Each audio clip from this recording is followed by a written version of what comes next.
Hello everyone, welcome to success agriculture institute. आशा करता हूँ आप लोग अच्छे होंगे और मैं भी बहुत अच्छा हूँ। आपके लिए लेके आया हूँ एक बहुत ही अच्छी खुशखबरी। किन के लिए? बिहार वालों के लिए। जो बिहार में एग्रीकल्चर वालों के लिए निकली हुई है क्या, एक बम्पर वैकेंसी। कितनी वैकेंसी रहने वाली है? 10,1051। कितनी है?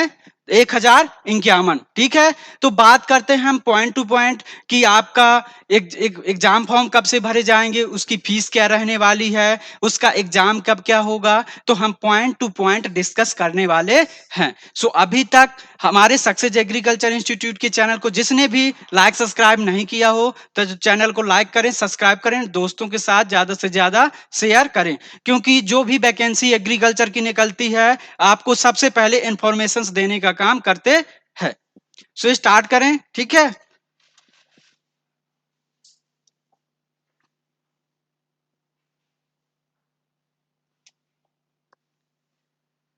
देखते हैं कितनी वैकेंसी, कितनी पोस्टें हैं। तो हमारी 10,151 पोस्टें निकली हुई हैं। उसके एग्जामिनेशन फॉर्म कब से भरे जाएंगे, उसकी फीस क्या रहने वाली है, तो सबके बारे में पॉइंट टू पॉइंट डिस्कस करने वाले हैं। सो देखते हैं क्या क्या है जो हमारे बिहार लोक सेवा आयोग द्वारा निकली हुई वैकेंसी है। तो वैकेंसी कौन कौन सी है, देखते हैं।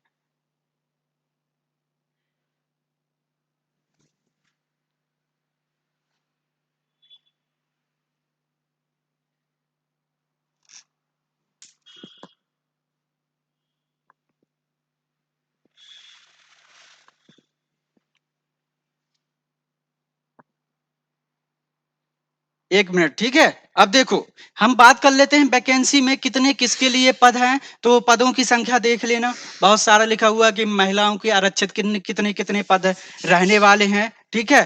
तो जो बिहार, देखो इसमें पहले में क्या है, बिहार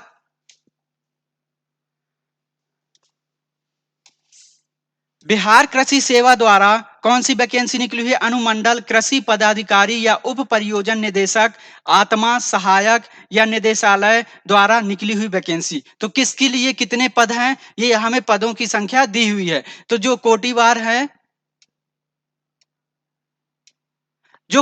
रिक्तियों की संख्या कितनी है? 21 है। महिलाओं के लिए 35% आरक्षण है, जिसके लिए 7 है। और कोटिवार रिक्तों की संख्या कितनी है? 39 है। महिलाओं के लिए कितनी है? 14 है। तो ये अपनी पोस्टें देख लेना कि किसके लिए कितनी रहने वाली हैं, ठीक है। डिस्क्रिप्शन बॉक्स में हम इसको लिंक को शेयर कर देंगे, आपके उसमें इसको नोटिफिकेशन को डाल देंगे। तो उसको अच्छे से रीड कर लेना कि किसके लिए कितनी पोस्टें रहने वाली है।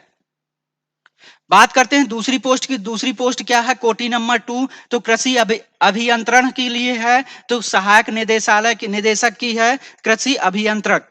जो उसमें पोस्टें निकली हुई हैं, तो अलग अलग कैटेगरी के लिए अलग अलग पोस्टें निकली हुई हैं, उनको एक अच्छे से देख लेना। जो पहला हमारा है कोटी नंबर 1, उसके लिए कितनी पोस्टें निकली हुई हैं? 155 निकली हुई हैं। जो कोटी नंबर 2 है, उसके लिए टोटल हमारी 19 पोस्टें निकली हुई हैं, ठीक है।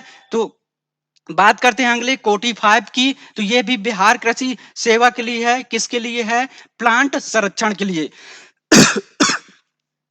जो भी स्टूडेंट प्लांट प्रोटेक्शंस के हैं, उनके लिए है जॉब जॉब आई हुई है। तो कौन सी है? सहायक निदेशक की। पौध संरक्षण के लिए यह पोस्ट निकली हुई है। पोस्टों की संख्या कितनी है? 11 रहने वाली है। आप अपना कैटेगरी वाइज उसको देख लेना, ठीक है। बात करते हैं आगे।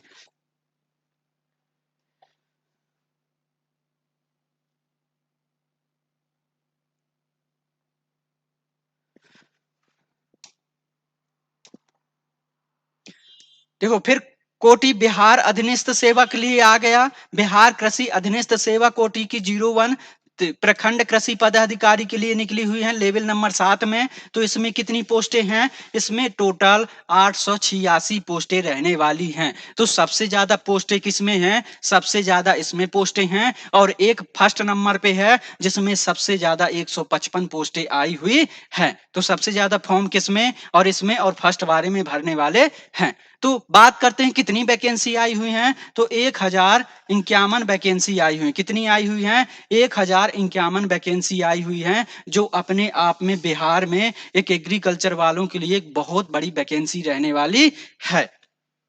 बात करते हैं इसकी योग्यता की। तो इसमें योग्यता या क्वालिफिकेशंस क्या रहने वाली है, क्या-क्या माँगा है। देखो एक बात क्लियर कर देता हूँ, इस नोटिफ़िकेशंस में कहीं भी नहीं मेंशन किया गया है कि इसमें नेगेटिव मार्किंग रहेगी या नहीं रहेगी, ये अभी इसका क्लियर नहीं है, ठीक है? और इसमें एक बात क्लियर नहीं है कि अदर स्टेट वाले इसमें एग्जाम फॉर्म भर सकते हैं कि नहीं भर सकते, ये भी इसमें क्लियर नहीं है। तो हम भी नहीं बता पाएंगे कि अदर स्टेट वाले इसमें एग्जाम फॉर्म भर सकते हैं या नहीं भर सकते, लेकिन बिहार वाले इसमें एग्जामिनेशन फॉर्म जरूर से जरूर भर सकते हैं। बात करते हैं आपके क्वालिफिकेशंस की, तो ये क्वालिफिकेशंस क्या रहने वाली है। तो फर्स्ट कोटि फर्स्ट के लिए, जो फर्स्ट में थी बिहार कृषि सेवा कोटि फर्स्ट के लिए, उसमें क्या है, किसी मान्यता प्राप्त किसी विश्वविद्यालय या संस्थान से क्या होना चाहिए, कृषि संकाय से ग्रेजुएट होना चाहिए। क्या होना चाहिए, किसी मान्यता प्राप्त। मान्यता प्राप्त का मतलब ये नहीं है कि कोई भी एग्रीकल्चर इंस्टीट्यूट हो जो आईसीआर से रिलेटेड हो, ऐसा कुछ नहीं है, लेकिन किसी मान्यता प्राप्त से क्या होना चाहिए, आपका बीएससी एग्रीकल्चर होना चाहिए। तो वो क्या कर सकता है, इसके फॉर्म को फिल कर सकता है। इसमें कितनी वैकेंसी है, 155 वैकेंसी है। बात करते हैं कोटि 2 की, जो कृषि अभियंत्रण अधिकारी की हैं। तो इसमें क्या है, मान्यता प्राप्त विश्वविद्यालय संस्थान से कृषि संकाय से क्या होनी चाहिए, आपका ग्रेजुएट होना चाहिए, मतलब स्नातक डिग्री होना चाहिए, ठीक है। बात करते हैं अगले की, जो आपका प्लांट प्रोटेक्शन है, पौध संरक्षण के लिए जो जॉब आई है कोटि नंबर 5 में, वो क्या है, मान्यता प्राप्त कृषि विश्वविद्यालय संस्थान या केंद्रीय विश्वविद्यालय से कृषि संकाय से इलेक्टिव प्लांट प्रोटेक्शन होना चाहिए। अब ये इलेक्टिव का मतलब क्या है, इलेक्टिव का मतलब यह है कि जैसे आप 7 या 8 सेमेस्टर में सब्जेक्ट की चॉइस करते हैं, 7 में नहीं सॉरी 8 सेमेस्टर में, आप बीएससी एग्रीकल्चर में जब आपका 8 सेमेस्टर या लास्ट ईयर चलता है तो उसमें सब्जेक्ट की चॉइस मिलती है, ठीक है। तो यदि उसमें आपने प्लांट प्रोटेक्शन चॉइस किया है तो आप क्या कर सकते हैं, इसके एग्जामिनेशन फॉर्म को भर सकते हैं, ठीक है, लेकिन एग्रीकल्चर से होना ही चाहिए। अब बात करते हैं आगे,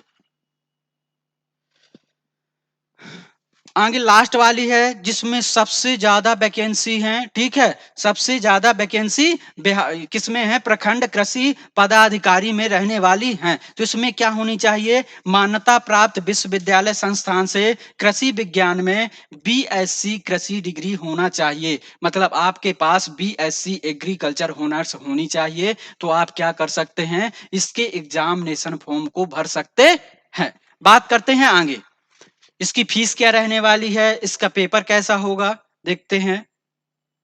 देखो उम्र की बात कर लें तो उम्र क्या रहने वाली है,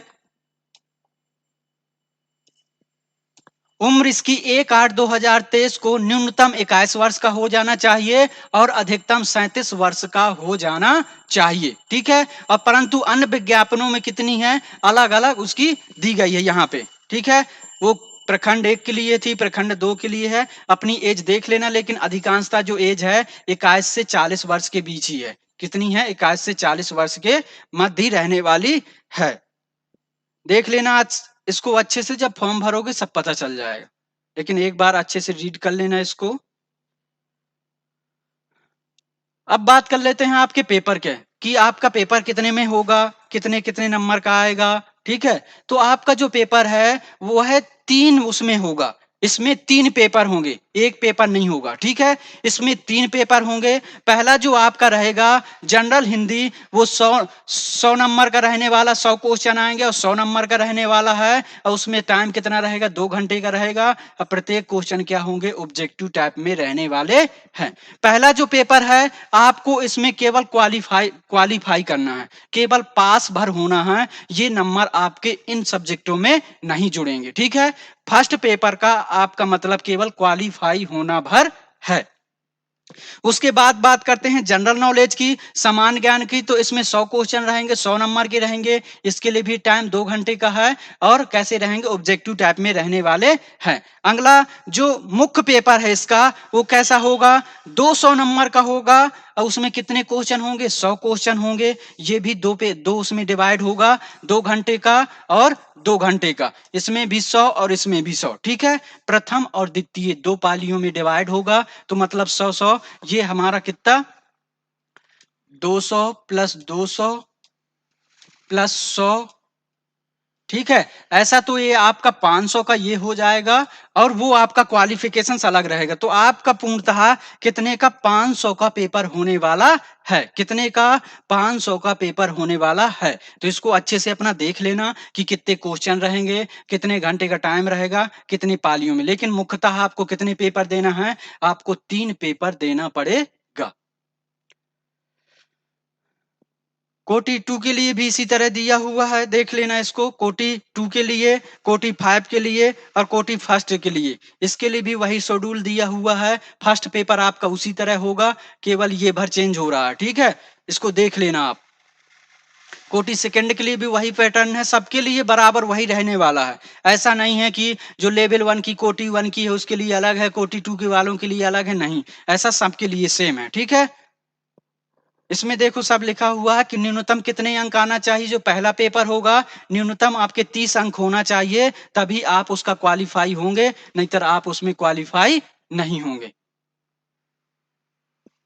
बात कर लेते थोड़ा फीस के बारे में। इसकी फीस क्या रहने वाली है,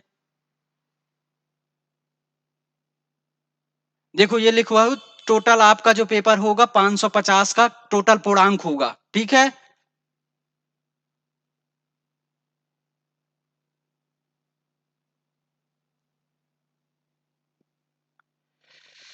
कहाँ गया, ये रही फीस। इसकी फीस की बारे में बात और कर लेते हैं थोड़ा सा।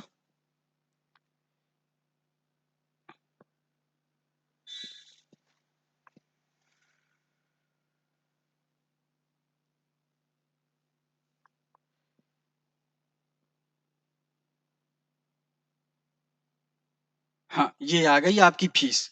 जो मेन बच्चों को रहता है कि इसकी फीस क्या रहने वाली है, ठीक है? और इसके एग्जाम फॉर्म कब से भरे जाएंगे, अभी होगा नीचे, उसको भी देख लेंगे।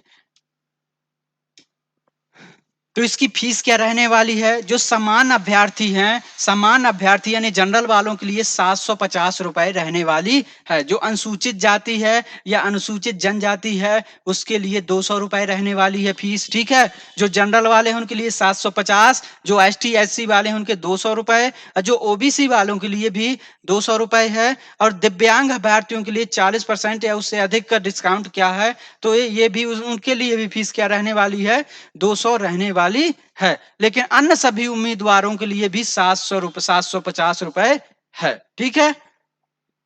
ये हो गई फीस की बात। अब एक लास्ट बचा हुआ है आपका एग्जामिनेशन फॉर्म कब से भर रहे हैं, इसको और देख लो। तो आपके एग्जामिनेशन फॉर्म कब से भर रहे हैं? 15 जनवरी 2024 से भरना स्टार्ट हो गए हैं। कब से? 15 जनवरी 2024 से इसके फॉर्म फिल करना स्टार्ट हो गए हैं। और कब तक भरे जाएंगे? 28 जनवरी 2024 तक भरे जाएंगे। मतलब आपके पास बहुत कम समय रहने वाला है, ठीक है? कब से? देखो 15 से 15 5 20 और 8 हो, ठीक है?